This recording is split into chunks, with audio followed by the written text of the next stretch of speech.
Nuestro hermano Alberto nos hizo el favor de guiar la lectura bíblica para esta exposición, para este sermón. Hermanos, es la primera parte de Números, capítulo 3. Leímos los primeros versículos y vamos a tener yo creo que una serie de 3 sermones, de 3 predicaciones respecto al ministerio de los levitas. Así que esta exposición está titulada Los levitas, servicio fiel al Señor. Y mira, es muy interesante cómo comienza el capítulo 3 de Números, porque la frase con la que se comienza es un recurso literario que encontramos mucho, por ejemplo, en Génesis, en los libros del Pentateuco. Fíjate cómo empieza. Estos son los descendientes de Aarón y de Moisés.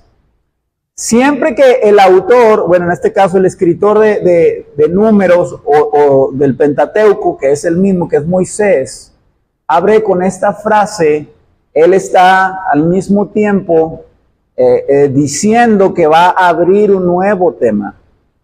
Acabamos de ver la organización del pueblo de Israel, aquellos que fueron censados para acampar alrededor del tabernáculo. Esa es la manera que van a pelear. Pero el Señor dejó fuera a una tribu en particular, a la tribu de Leví. Ahora Moisés está escribiendo, diciendo, vienen ahora los descendientes de Moisés y Aarón, diciendo, abrimos un nuevo capítulo. Te decía, esta fórmula la encontramos en Génesis, por ejemplo, en Génesis 11:27, Moisés está escribiendo sobre las generaciones y, por ejemplo, dice en el versículo 27 de Génesis 11, estas son las generaciones de Taré. Taré engendró a Abraham, a Nacor y a Harán, y Harán engendró a Lot. Tú sabes que sigue a continuación la historia de Abraham y de Lot. Cada vez que el escritor menciona descendencia, va a empezar a hablar de ellos. Y es lo que está pasando aquí en el capítulo 3. Vamos a empezar a hablar de los descendientes de Aarón y de Moisés, que son de la tribu de Leví. Ahora hay algo aquí interesante, ¿verdad? Porque son los hijos de Aarón los que se mencionan de manera específica, y los hijos de Moisés son simplemente contados de manera general en la tribu de Leví.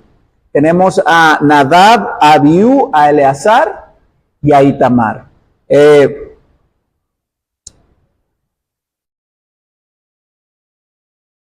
Las generaciones de Aarón, hermanos, nos enseña algo muy interesante acerca del ministerio levítico.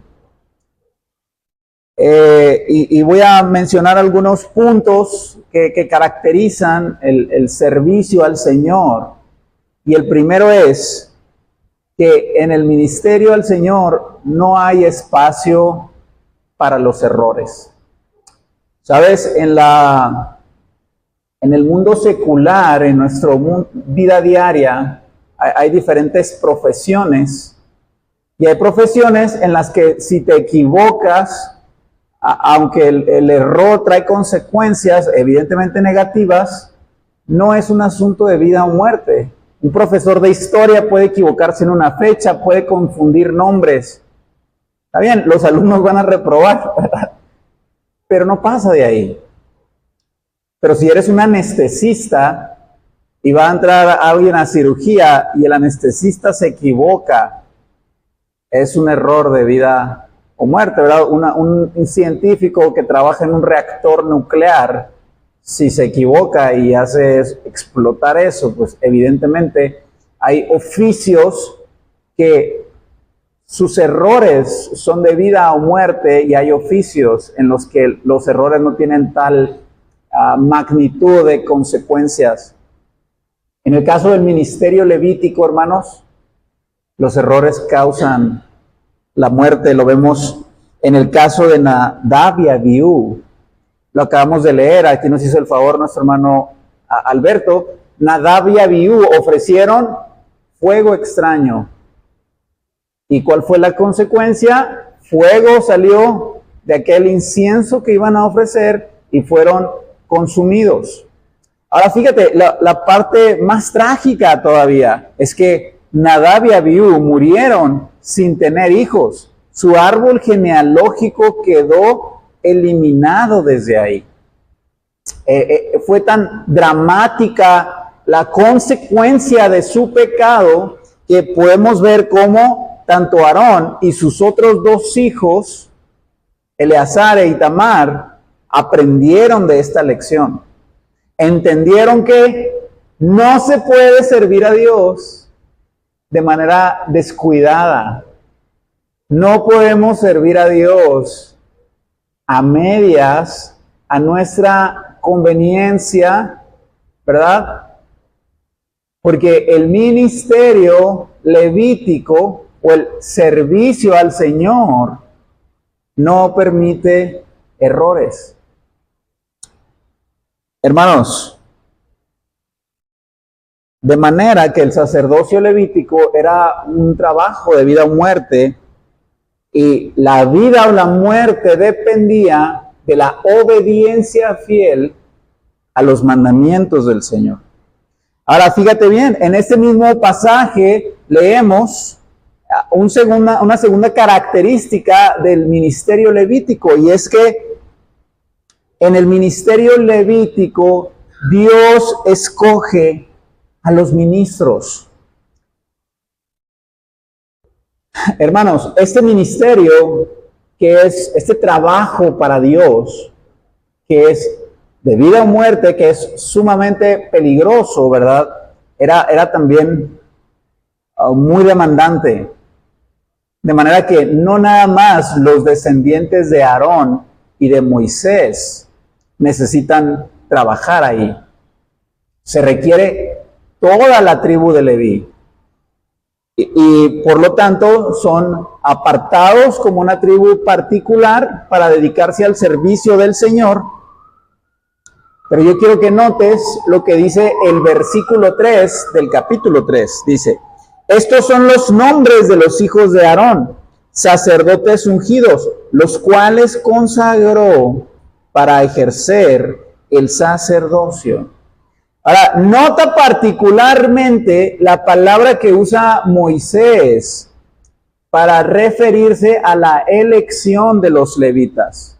Son personas que han sido consagradas. Era una palabra que se usaba particularmente para referirse a las ofrendas. La elección de los levitas no surge de la sabiduría de Moisés, surge del diseño de Dios para acompañar a su pueblo a través de su peregrinar en el desierto. Hermano, y Moisés, inspirado por el Espíritu Santo, usa esta palabra para que entendamos que Dios estaba escogiendo esa tribu, la estaba apartando para Él, para ofrecérsela como un sacrificio vivo en servicio para el Señor en favor del pueblo.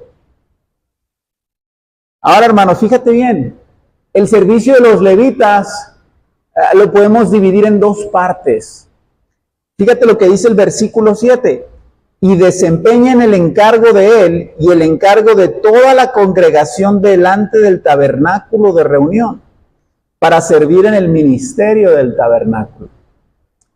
A lo mejor no dice mucho ese versículo, pero la frase que utiliza Moisés en este versículo, eso de desempeñar el encargo de él, es una frase que siempre se utiliza cuando se está haciendo referencia a un trabajo de guardia, a un trabajo como de centinela. De manera que los levitas, por un lado, su trabajo era que como iban a acampar alrededor del tabernáculo, tenían que cuidar que nadie pasara, que nadie invadiera el lugar que Dios había establecido para asentarse en ese momento en el desierto y que nadie que no se le estaba permitido entrar ahí. Entonces los levitas literalmente eran los guardianes del templo. Esa es una cosa. Pero si tú sigues leyendo el versículo 8, dice, y guarden todos los utensilios del tabernáculo de reunión y todo lo encargado a ellos por los hijos de Israel y ministren en el servicio del tabernáculo. Entonces tenemos aquí otro trabajo, un trabajo de logística. Tenían que desmontar toda la tienda del tabernáculo. Había una manera particular en la que se tenía que desarmar, se tenía que preparar para transportarlo. Y entonces, en estas dos funciones, de manera general, se dividía el ministerio levítico.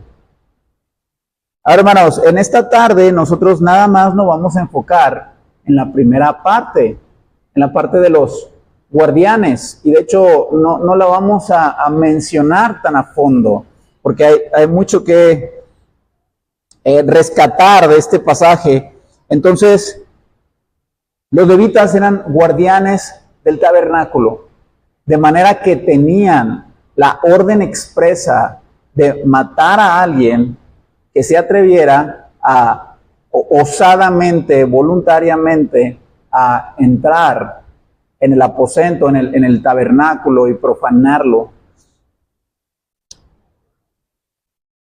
Te decía yo que los levitas habían sido separados como tribu. Así que, en primer lugar, dijimos que el ministerio, el servicio a Dios, es este tipo de trabajo que no se permite error. Los errores cuestan la vida. Número 2, los levitas, los siervos, son escogidos por el Señor. Hermanos, los levitas habían sido separados por Dios como tribu. Esta era la forma en la que Dios los había llamado, al decretar, ¿verdad?, que ellos nacieran como hombres y nacieran dentro de la tribu de Leví. Era una forma muy evidente, ¿verdad?, que Dios estaba escogiendo a estas personas para servirlo. No es muy diferente en nuestra actualidad.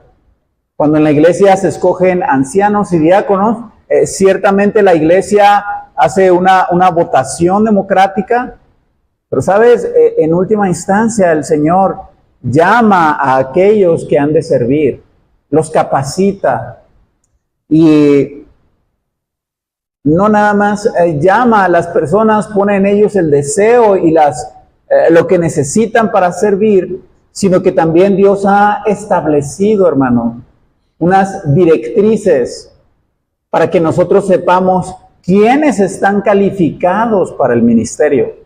Mira, en el Antiguo Testamento, aquí en Números, tenemos unas cualidades muy específicas. Tenías que ser varón, tenías que ser un descendiente de la tribu de Leví, y tenías que ser un hombre de entre 30 y 50 años. Pero no nada más tenías que ser un descendiente de la tribu de Leví. Tenías que ser un descendiente de la familia de Aarón. Eran los hijos de Aarón los que estaban encargados del sacerdocio del templo. Entonces estaba muy delimitado quiénes habrían de servir. Y esas directrices, hermanos, las había establecido el Señor para su pueblo. Piensa esto en un momento, ¿verdad? En Génesis capítulo 3, cuando Adán y Eva caen y el Señor los maldice, ¿verdad? Los castiga. Hay una frase que a menudo pasamos por alto, pero en realidad vemos los estragos de ese castigo hasta el día de hoy. El Señor le dice a Eva, Tu deseo será para tu marido y él se enseñoreará de ti. Ese es el diseño original del Señor, ¿verdad? Que el hombre es la cabeza y la mujer es su ayuda idónea. Esto no quiere decir que la mujer es menos valiosa o importante.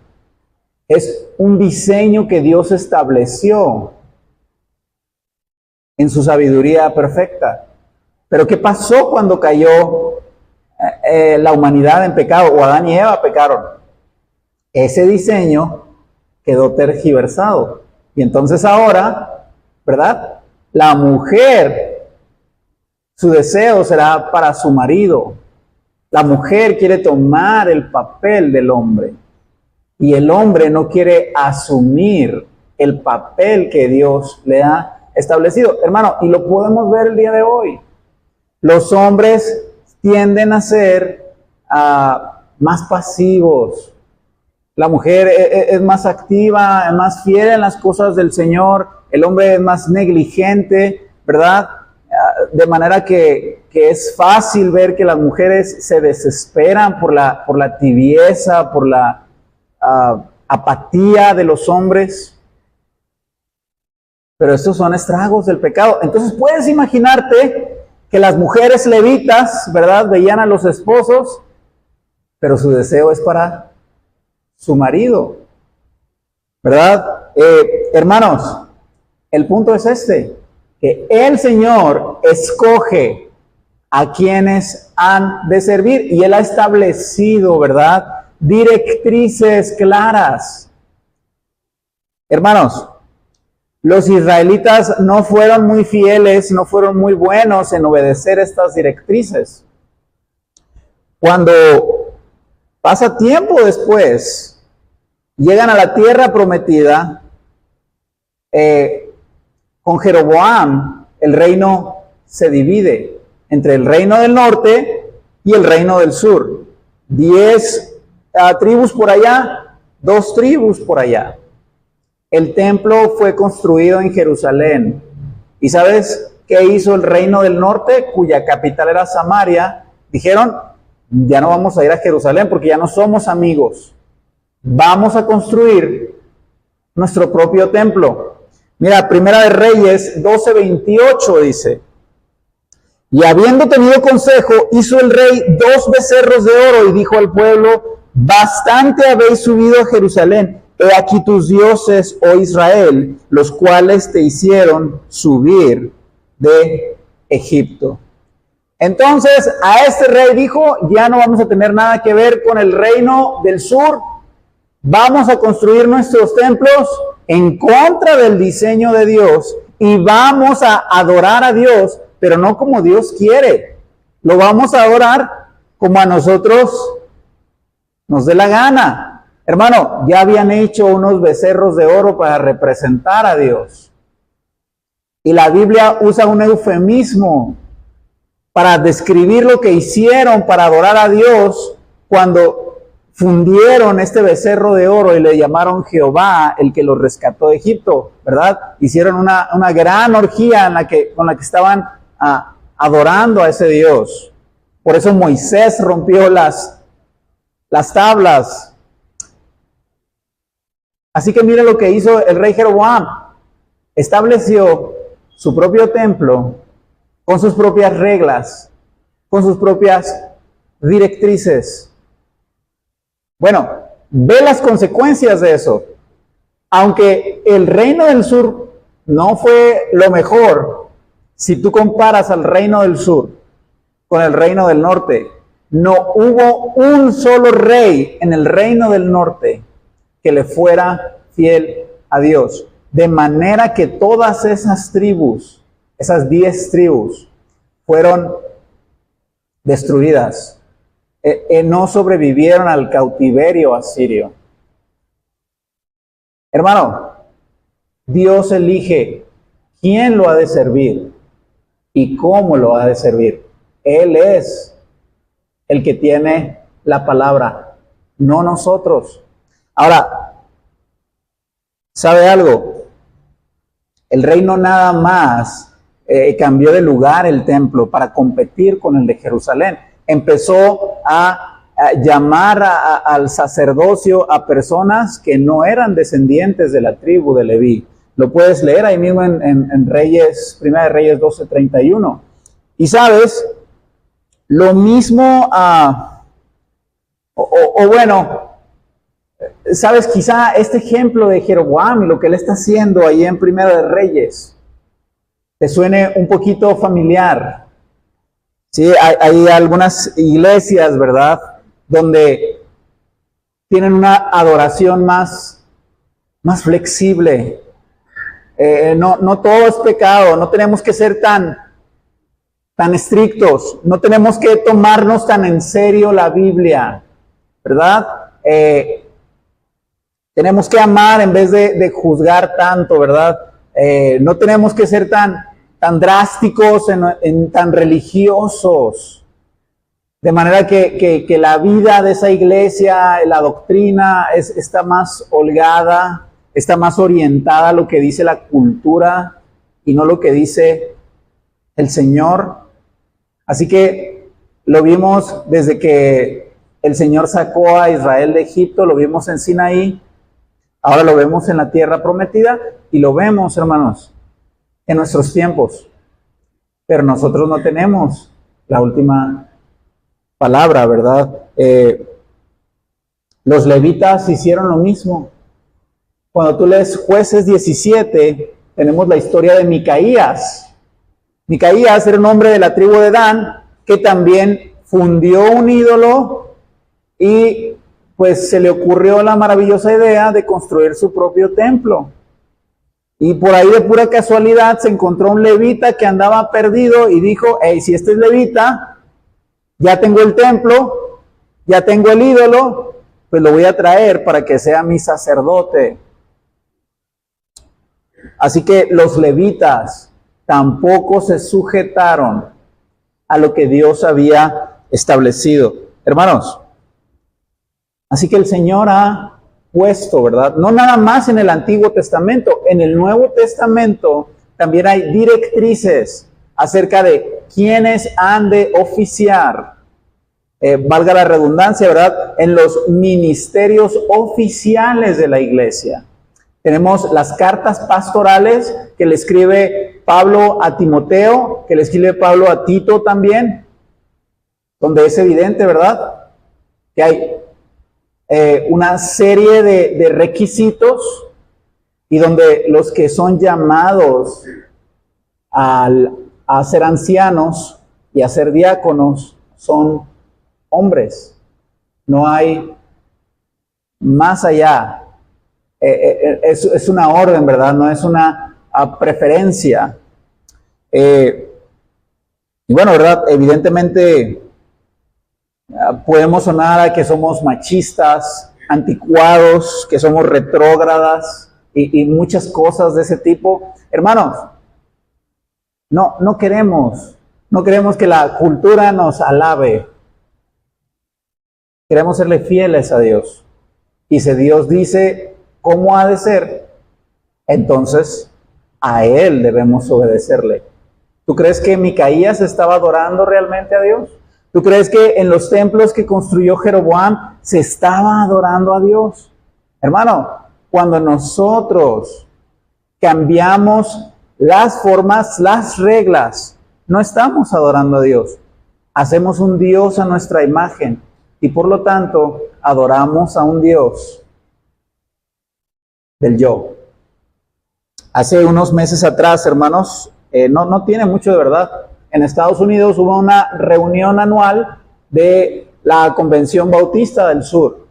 Y una de las cosas que se discutió en esa reunión fue si se admitiría en el oficio pastoral a las mujeres.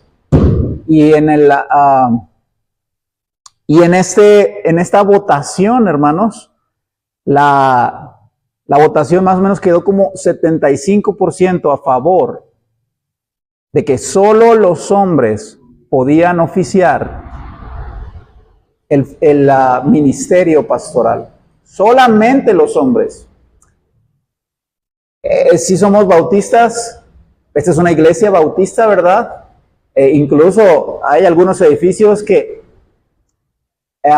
legalmente pertenecen a la convención, pero el día, hermanos, que nuestra denominación abandone lo que Dios ha establecido para obedecer lo que el hombre le parece mejor, pues es tiempo de deslindarnos de ahí, porque no queremos agradar al hombre, queremos honrar a Dios. Muchas veces, hermanos, no es tan fácil, ¿no? A veces me ha tocado visitar algunas iglesias y encontramos a pastores que cometieron ciertos pecados que los descalifican del ministerio, como un pésimo testimonio, como haber caído en adulterio, está divorciado, ¿verdad? Ha tenido varias esposas. Claramente la Biblia te descalifica por ese tipo de cosas. Y ese pastor no quiere dejar, ¿verdad? No quiere obedecer y sujetarse a las directrices. Y la iglesia tampoco quiere sujetarse a las directrices.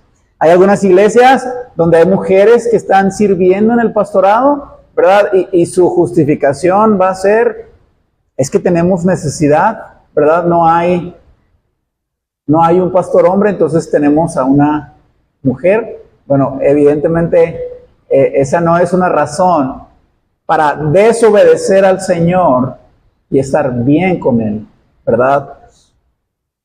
Ahora, hermano, ¿esto significa que las mujeres no sirven, no tienen habilidades? No significa eso.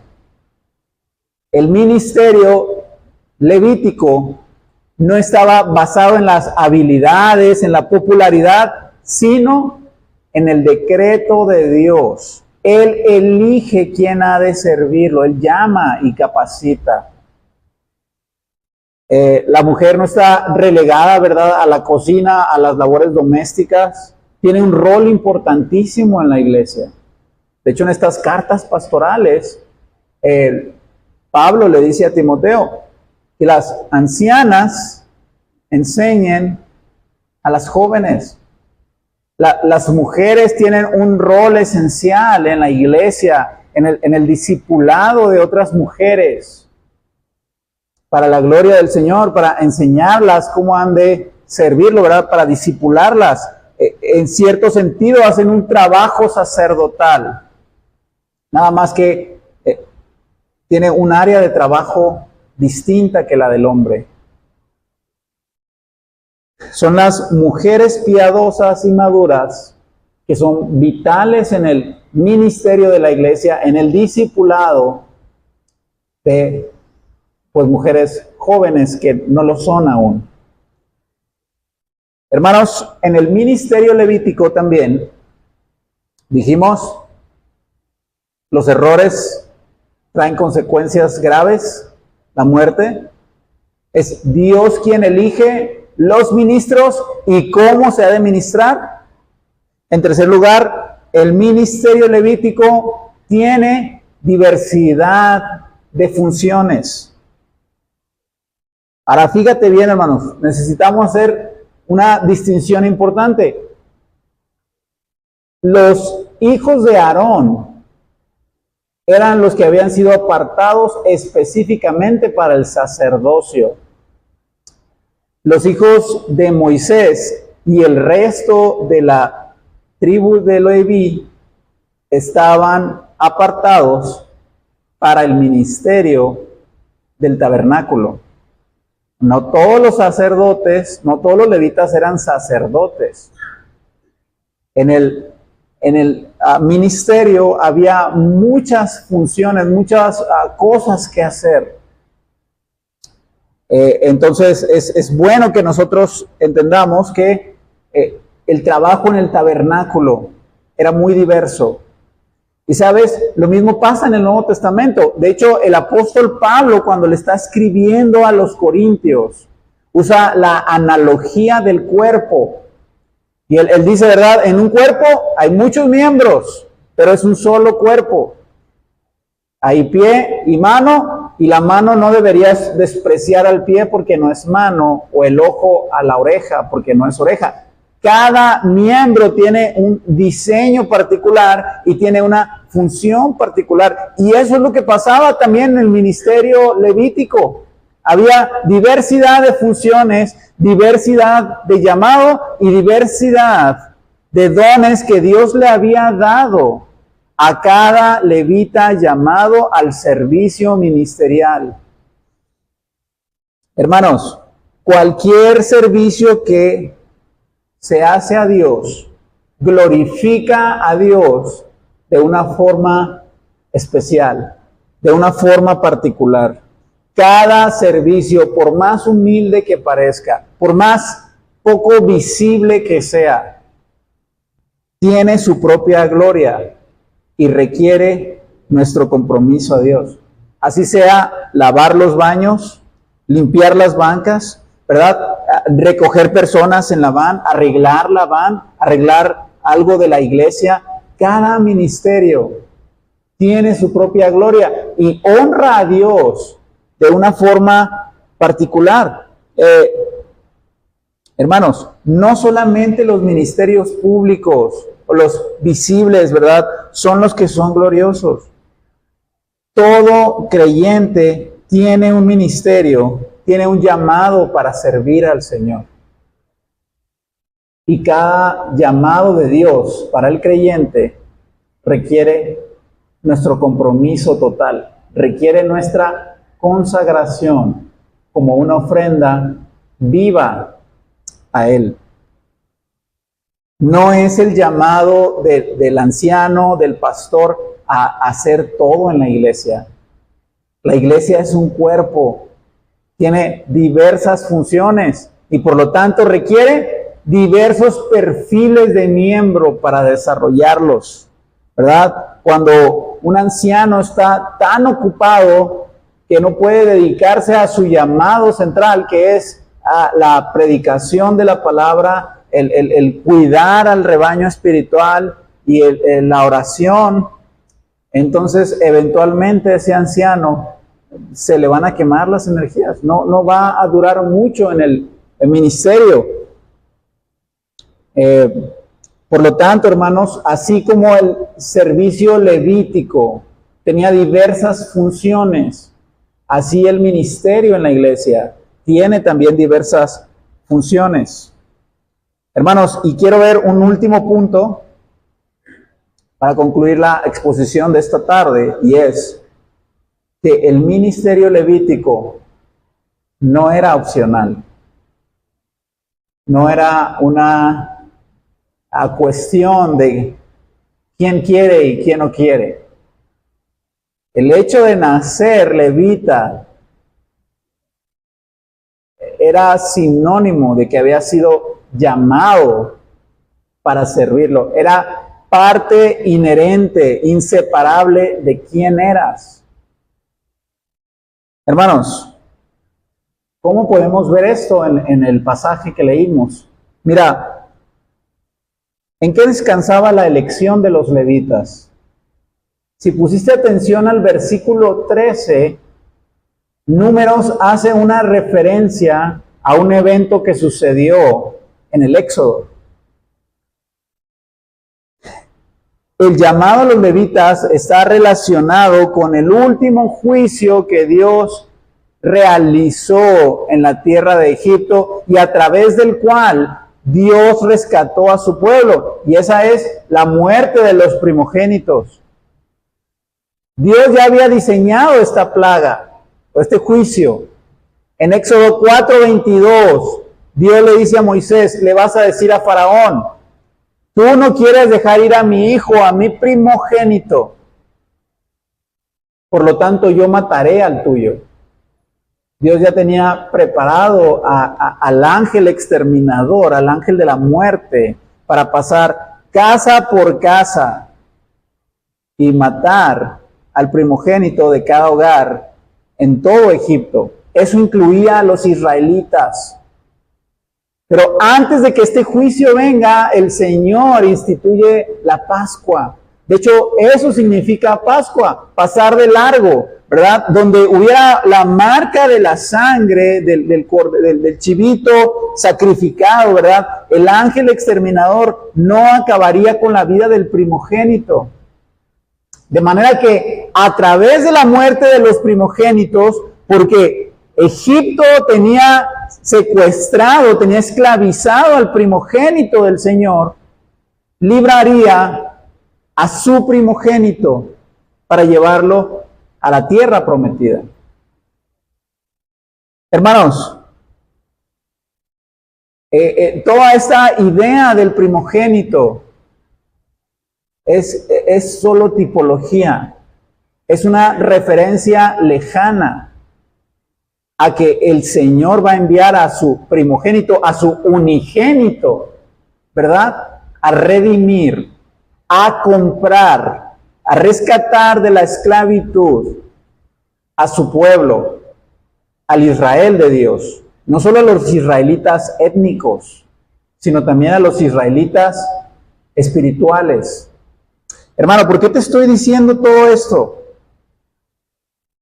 Porque aunque podemos aprender muchas cosas del sacerdocio levítico, el ministerio levítico es nada más una tipología, es una sombra, es un adelanto de las realidades espirituales que ahora tú y yo disfrutamos en Cristo. Mira, nosotros no somos de la tribu de Leví, no somos descendientes de Aarón, pero tenemos un hermano mayor que pertenece a otra tribu. Tenemos un pariente redentor que pertenece a otra tribu que no es la de Leví. Es la tribu de Judá. Es un sacerdote de otra tribu. Nos enseña Hebreos, ¿verdad? Que no es un sacerdote levita. Es un sacerdote según el orden de Melquisedec, sin genealogía, sin principio. Y por lo tanto, ese sacerdote, ¿verdad? Es nuestro hermano mayor, es nuestro pariente redentor. Siguiendo esta analogía, esta tipología de Leví, entendemos que somos descendientes de Jesús. Isaías 6 nos enseña que Él es nuestro Padre y al mismo tiempo es nuestro hermano mayor. Por eso Apocalipsis 1:6 nos dice que Él nos ha hecho reyes y sacerdotes para nuestro Dios, no sacerdotes según Aarón, no sacerdotes según la tribu de Leví, sacerdotes según Jesús. De manera, hermano, que también Primera de Pedro 2:9 nos dice que somos linaje escogido, real sacerdocio, nación santa, pueblo adquirido por Dios, para que anunciemos las virtudes de aquel que nos llamó de las tinieblas a su luz admirable. Hermano, el desafío que te quiero compartir esta tarde es: ¿eres tú linaje escogido? Tú, el Señor, ¿verdad?, te ha escogido en Cristo para salvarte, para adoptarte en su familia. Has sido predestinado para vivir en su voluntad, haciendo las obras que Él preparó de antemano para que andes en ellas. Eres tu linaje escogido. Hermano, eres su pueblo adquirido. Eres parte de la nación santa del Señor. No ese Israel étnico de Medio Oriente, sino de su nación espiritual, que no espera una herencia terrenal, sino una eterna que está en los cielos. Eres parte de esa nación santa, de ese pueblo que Él ha comprado con su sangre. Si eres eso, entonces también eres real sacerdocio. Y así como los levitas, hermanos, que al nacer en la tribu de Leví, en automático eran llamados a consagrar su vida en servicio a Dios hasta el término de esta, así tú y yo, al nacer de nuevo por el Espíritu Santo, en los méritos de Cristo, Cuando nacemos de nuevo, somos llamados en consagración de toda nuestra vida al servicio de nuestro Señor. Ese llamado de servicio está inseparablemente pegado, entretejido en quién eres ahora. Así como aquí en Números, hermano, no hay opción para que un levita no sirva. Tú, al estar en Cristo, ¿verdad?, cumples todos los requisitos para servir al Señor. Y después tenemos que ir a las Escrituras para que, siendo hombre o mujer, siendo de ciertas características, teniendo ciertos dones, ¿verdad?, llevando cierta vida, entonces, ¿cuál es el servicio específico al que eres llamado? Pero ¿entiendes lo que te digo, hermano? No era una opción para el levita servir. Era parte de quien era. Nací, Él me compró para yo servirle. Por eso leímos ahí en 1 de Pedro 2:8. Somos real sacerdocio para anunciar las virtudes de aquel que nos llamó de las tinieblas a su luz admirable. Hermano, sea un sacerdote, no según Leví, ¿verdad?, ni descendiente de Aarón, según el orden de Melquisedec, según Cristo. Sea un sacerdote en tu hogar, sea un sacerdote para tus hijos, ministra a tu esposa, ministra a tus hijos, ministra en tu trabajo, predica el evangelio. Vive una vida que muestre, ¿verdad?, que Dios te ha llamado de las tinieblas a su luz admirable. No estoy diciendo que porque estamos en Cristo debe haber mujeres en el cargo pastoral. Ese ministerio, ese oficio, ¿verdad?, formal en la iglesia, no es al que Cristo llama a las creyentes, pero sí las llama a servir al Señor en sus hogares, en el trabajo, en la calle, con los vecinos, así como también no a todos los hombres los llama al ministerio pastoral, ¿verdad?, al ministerio oficial, público. Hermano, sé un sacerdote en tu hogar, en tu iglesia, en tu comunidad. Esa es tu identidad, hermano.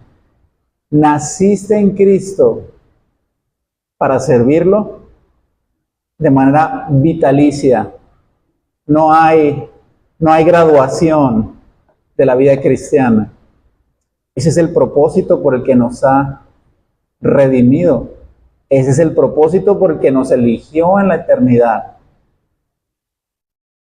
No seamos como los israelitas en el tiempo de Jeroboam, que sirvieron a Dios a su manera. Un error en el servicio a Dios cuesta la vida. Yo no sé por qué Nadab y Abiú desobedecieron. Tal vez se les hizo más fácil agarrar cualquier carbón. Tal vez las prisas, la flojera, el desinterés, la apatía. Tal vez no tenían una intención abierta de desobedecer a Dios. En algunos trabajos, ¿verdad?, podemos hacer una mexicanada y se aplaude el ingenio. Mira, es más fácil si lo haces así, te ahorras trabajo. Es más fácil, más barato. Eso no existe en la vida cristiana. No hay atajos.